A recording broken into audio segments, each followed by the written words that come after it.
This is Leisha Holmes, and I'm your host on the Recruiters Recruitment Podcast. And I am beyond excited to go truly global today with our community. I'd like to welcome to you our guest. This is Erin Devlin, and she is the MD of People2people. She's the director of Infront Sports Consulting, but she's also the author of Get the Job You Really Want, which is actually the topic we're going to talk about today. But without further ado, welcome to you today, Erin. How are you? Thanks, Leisha. Great to be here. Thanks for having me. It's nice to be talking to someone across the seas a little bit.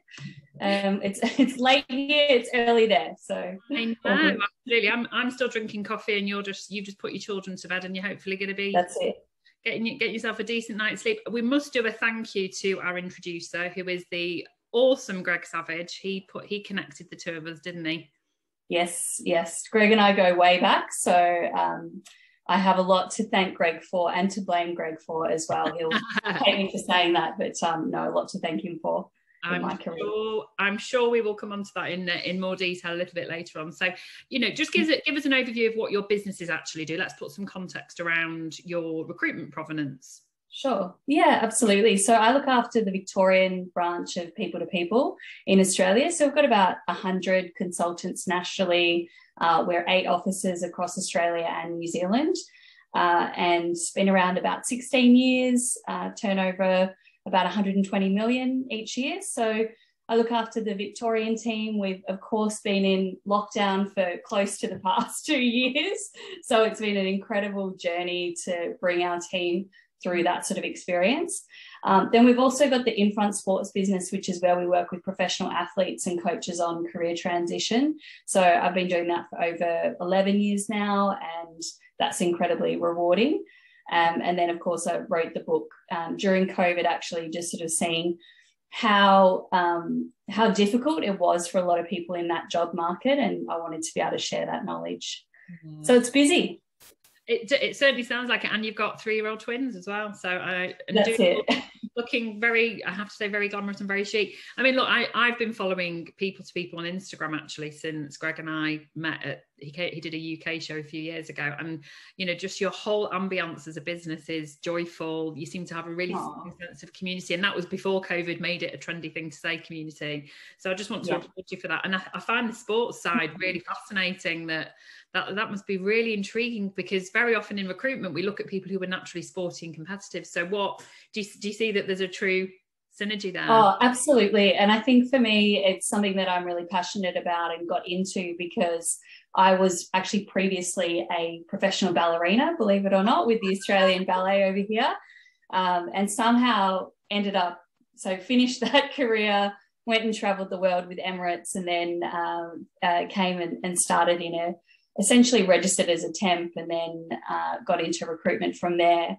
So I was really passionate about this sport career transition area, because you've got these incredibly passionate, driven people who have made it to a really high level within their sport. And I just think with someone with that level of drive, they should be able to put that into something else. And I really wanted to make that transition easier and quicker for athletes. So it's been really rewarding just to help athletes go through that process and find something that they can really put their energy into and find a second career that they love as well.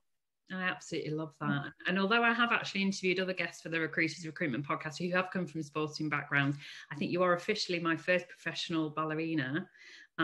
How remarkable that you went from that to becoming the Recruiter of the Year in 2017. So you see, you've proven it, haven't you? You've proven you can go from one to another. So there, the proof is in the pudding. Well, yeah, definitely. An amazing past history. And, I think already people are going to be, sat on the edge of their seats listening to how you have made that transition, and then sat down during COVID when you probably had 2 very little children sat on your lap. And I think as an area of the world, I think you've been in the longest lockdown, haven't you? Unfortunately, we got that title yesterday, I think. So from the most livable city to the most lockdown city. So yeah, it's been a bit of a journey, just bringing everyone through that. And in a lot of ways, it's actually brought us all a lot closer as a team. Initially, it was really hard, but we are so close now because we've been through so much together. And even just onboarding people completely remotely, we've been able to do that really successfully. And now we're just gearing up for what we know is going to be very, very busy. It's already busy. It's going to be busier. So we're excited about that. And brace yourself, guys, because I can't imagine it's going to slow down anytime soon, because it doesn't matter what your sector is, every sector is talent short. So brace yourself, and that's really cool and remarkable anecdote there. So well done on keeping everybody connected. And I think, you know, like I say, as an outside observer, I think you have done a remarkable job keeping so many people connected during a very challenging time. So how did this sort of writing a book come about? Was this something you'd already had in the back of your head, that, you know, they say everybody's got a book in them? So talk us through that journey. I think that's probably true, Leisha. Yeah, 100%. I think everybody does have a book in them. But essentially, I was approached to do it, and there were a few people that I were talking to about it. And I thought, what a great way to give back and a great opportunity to share knowledge. It's been a big process. Obviously, I've got a young family. I'm working, managing a team at People2People. So I just sat down every Thursday and Saturday and wrote solid for 4 or 5 hours to get the knowledge onto paper. And as it turned out, I actually had more content than I needed for the book, and it was actually more about scaling it back and, you know, making it really practical for people. And I think what I saw during COVID was people were really compromising. In Australia, we had a lot of job shortages at the beginning of COVID, and redundancies, and a difficult job market initially. We know it's changed now, but initially it was really difficult. And I saw a lot of people compromising and really opening up what they would consider. And I thought, well, that's okay for the short term. You've got to get money in the door. You've got to get food on the table. But everybody deserves to have a job that they really love. And I also wanted to hold employers to account, because I think that job seekers should do that in a way. You know, as recruiters, we've got the honor of helping people to find great jobs. And I think in a lot of ways, we do advocate for candidates to have better environments and make sure they're working in something that, you know, really suits them. So I wanted to kind of put that on a plate for people and say, you know, if you're not working with a recruiter right now, not everyone's going to be able to. Here's all the tools that you need to try and, you know, get there yourself as well. Yeah, no, definitely. Yeah. So taking it back a step, did you come up with this concept first? Did you always know this would be the book, or did COVID kind of make you go, that's the one, that's the Eureka moment? I was essentially approached by the publisher to say, okay, we think there's a book there where we need to support job seekers.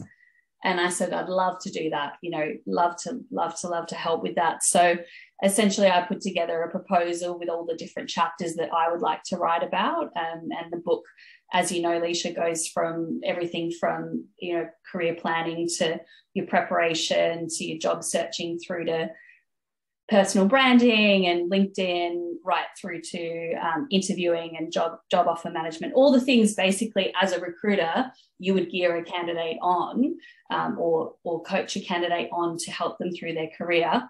It's all basically in the book. So essentially I was approached to do it, put the proposal forward, and the proposal was accepted, and off we went.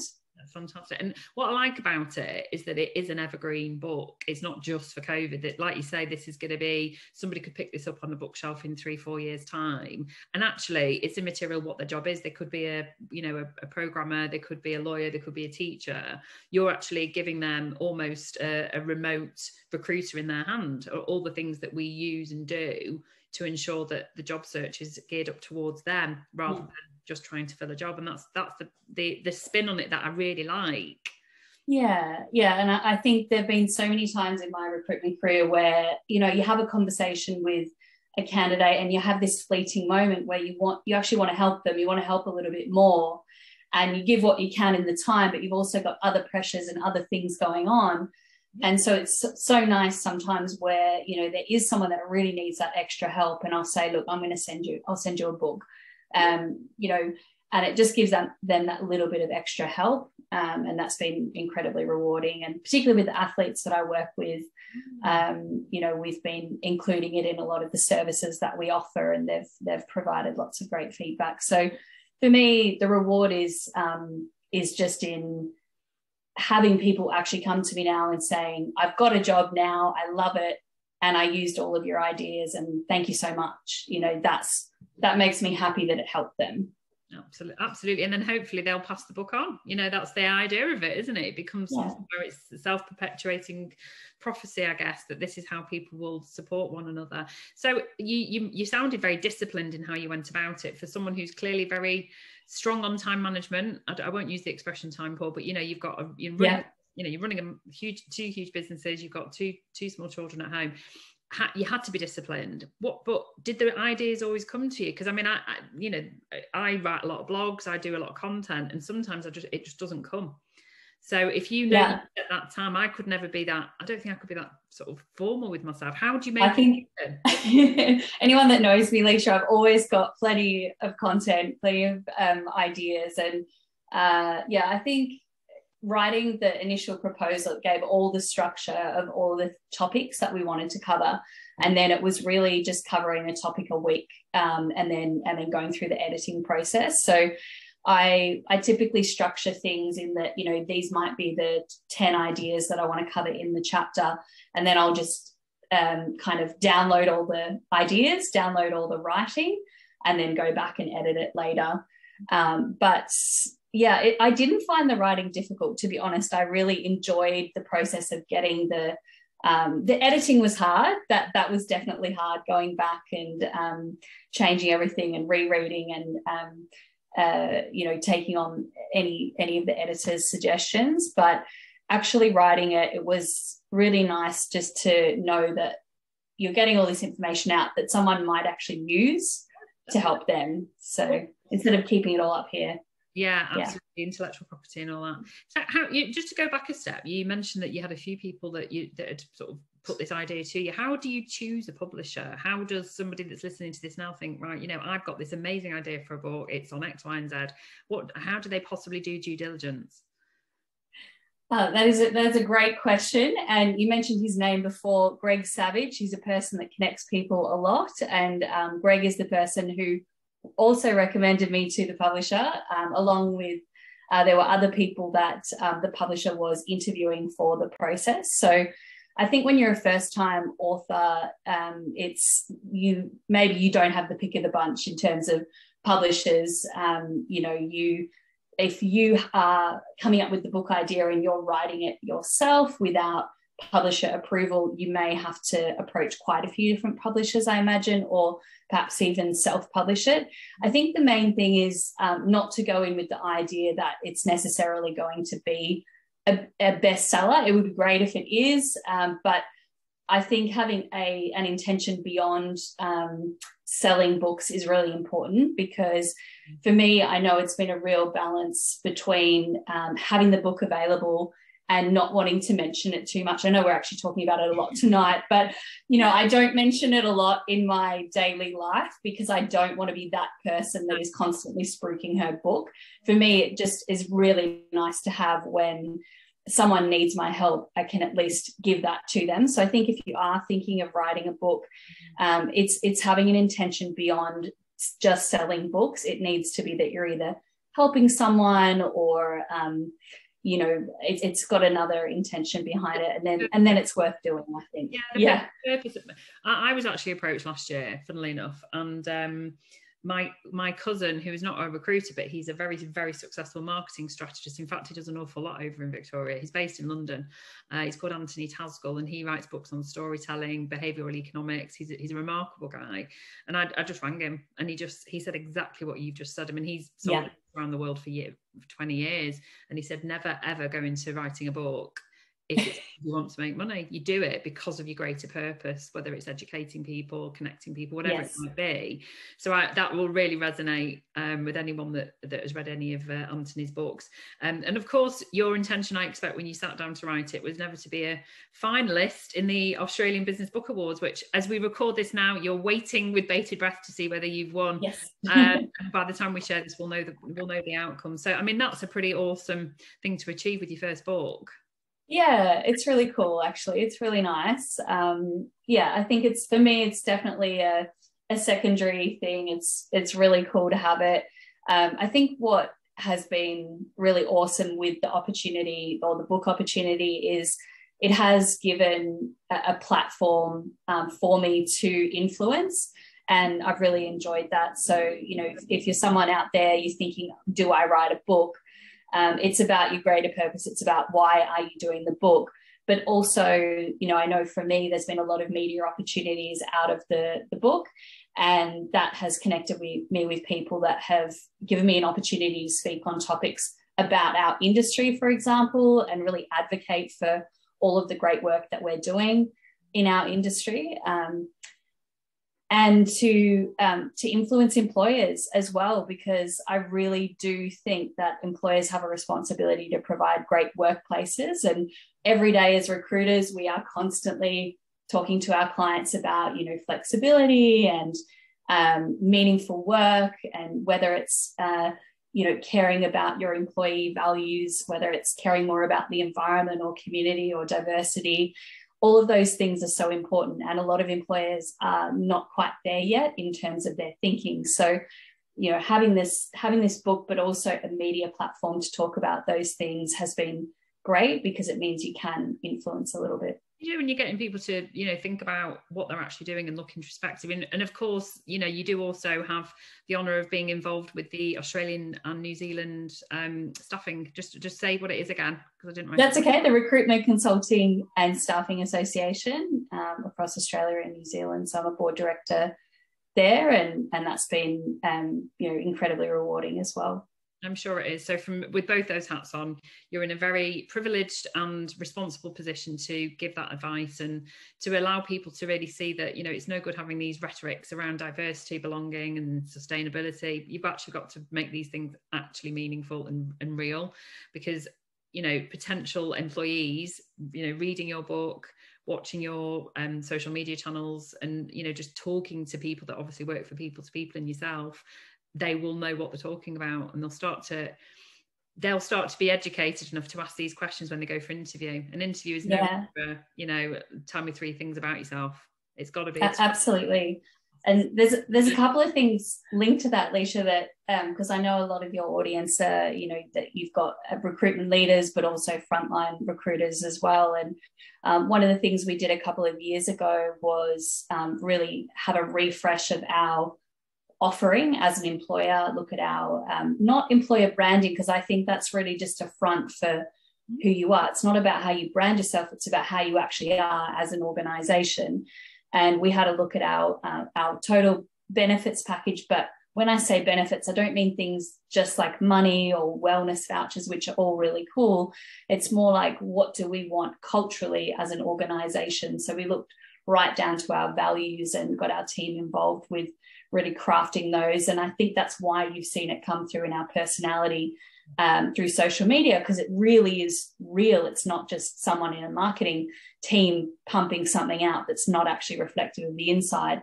You have to get it right from the inside. So we did that quite a few years ago. And then during COVID, that's evolved even more, where we do know that some of those things are more important to our team members, things like diversity and community and, you know, environmental sustainability. And so we've actually created national teams where our recruiters can come together and help drive those initiatives, so that we can really put some action behind the words. And it's not just, you know, it's not just a CSR page on your website. You're actually doing some things that are having an impact. Mm-hmm. And I think that's actually been more beneficial for us as an organization in driving success than, you know, a lot of other things that I could think of. You know, definitely, there's no question that you're having a huge impact. So if you were to go back to the Erin that was approached all those many moons ago to write a book, what advice would you give yourself? What would be, if you were talking to somebody now that's thinking about writing their first business book? I won't say fiction. Let's say business book. What would your key advice be? Key advice. Well, my first advice would be really sure that you're ready to do this, because it is a huge undertaking. It was quite easy for me in the beginning because we were completely locked down in Victoria. It was winter. we literally couldn't go anywhere. We didn't even have playgrounds open in Victoria. So, you know, for my kids, I'd just sort of take them to a batch of trees and have a little place. There wasn't really a lot we could do anyway. So it was quite easy in the beginning because I didn't feel like I was missing out on key things. But then when summer came around and lockdowns eased, it was a little bit harder. So I would say make sure you're really ready to dedicate the time. Make sure that you are really passionate about a particular topic and that you have intentions beyond just selling books, that you're actually wanting to help someone or educate someone or influence or change the way people think about something. If you're really passionate about that, then you'll have enough motivation to get through the hard days of writing. Definitely. Yeah. Well, not just writing, but cutting content as well, by the sounds of it. Being your own biggest editor, being prepared to cut out hours and hours of writing, I expect. That's it. And Leisha, the worst thing is if you come to do an audio book, which I recorded the audio book back in March with an amazing producer, actually. But 2 days sitting in a booth, listening to your own voice afterwards, it's just the worst. Everybody hates the sound of their own voice. So that was the least fun part of the whole process. Absolutely. I mean, obviously I'm doing this as a podcaster, and obviously we share on YouTube as well, and I do listen back to every single episode, of course I do, and I do at the very start I have to do the cringe, and then I just think, right, get over yourself now. I don't know anyone that actually likes the sound of their own voice. We sound fantastic from here, so you're all good. I feel so northern. So as a final point, and I'm sure that Greg's name might get mentioned, but are there any authors or books that have inspired you along the way that we should be noting down and get reading, as well as your book, of course? Oh, that's a great question. Yeah, I do think I have to spruik Greg's book, which we know is The Savage Truth. But I think that's a great book. There was, I wish I could remember the name of it, but a great book that got produced back in Australia. I'll try and get the name for you, Leisha, and send it over, which was really just interviews of key recruitment business owners. And I read that about probably 12 years ago. And that was one of the things that inspired me to really want to go on. And at the time, I launched my own agency and then merged with People2people and have now grown it kind of to where it is. So that really inspired me as well. I personally love autobiographies. They're probably my key go-to when I'm reading. But also books that really just sort of stretch the mind a little bit. So I have to come back to you with a few, I think. That's cool. I'm also a fellow autobiography lover. I love anything where you get to understand how somebody's achieved, whatever that might be, you know, whether it's a politician, a musician, or an actor or something like that. But yeah, things that get you stretched. When I'm currently reading, and I'm hoping I'll have finished it by the time we share this, I'm reading Sapiens, which is the history of human beings, and it is remarkable. I can't remember that. Everyone's going to be shouting the guy's name. He's a professor of history from Tel Aviv University in Israel, and it is the most phenomenal book I've ever read, and I am a bookworm. And it literally takes you on the journey of how we survived all the other human species as Homo sapiens, and where we're on as a trajectory now. It's fascinating, and it's on my list. It's definitely, I mean, I'm telling everyone they should read it. I think they should be teaching it in schools personally, because I think it's remarkable. So there you go, for fellow book lovers. And I know there are plenty of you that listen to this that also like to read or listen to audiobooks as well. I'm an old-fashioned girl. I like a good chunky book in my hand at all times. This has been really insightful, and I hope that by the time we share this, you have been celebrating winning the Australian Business Book Awards. And you know, I've got huge admiration and respect for everything that you do, Erin, and I'm really thrilled that you took time to join us today. Thank you so much. Thanks, Leisha. Great to talk to you.